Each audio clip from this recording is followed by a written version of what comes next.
Kottayam medical college anatomy ലാബിലേക്ക് 60 അനാഥ മൃതദേഹങ്ങൾ കൈമാറി.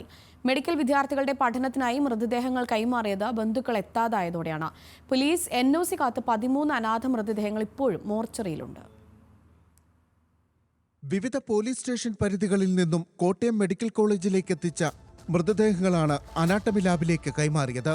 മാസങ്ങൾ കഴിഞ്ഞിട്ടും മൃതദേഹങ്ങൾക്ക് അവകാശികൾ എത്താതായതോടെയാണ് നിയമ നടപടികൾ പൂർത്തീകരിച്ച് മൃതദേഹങ്ങൾ അനാട്ടമി ലാബിന് കൈമാറിയത്. കഴിഞ്ഞ 7 മാസത്തിനിടെ 13 മൃതദേഹങ്ങളാണ് ബന്ധുക്കളെത്താത്തതിനാൽ ഇപ്പോഴും മോർച്ചറിയിൽ തുടരുന്നത്.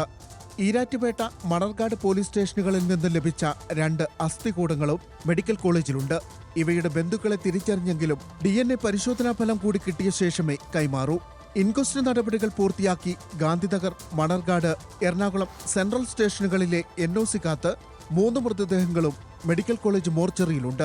അവകാശികളെത്താത്ത മൃതദേഹങ്ങൾ നിറഞ്ഞ് മോർച്ചറിയിൽ അസൗകര്യമുണ്ടാകുന്ന വിവരം മെഡിക്കൽ കോളേജ് അധികൃതർ പോലീസിനെ അറിയിച്ചിരുന്നു. ഇത് സംബന്ധിച്ച് ന്യൂസ് മലയാളം നേരത്തെ വാർത്ത നൽകിയിരുന്നു. ന്യൂസ് മലയാളം, കോട്ടയം.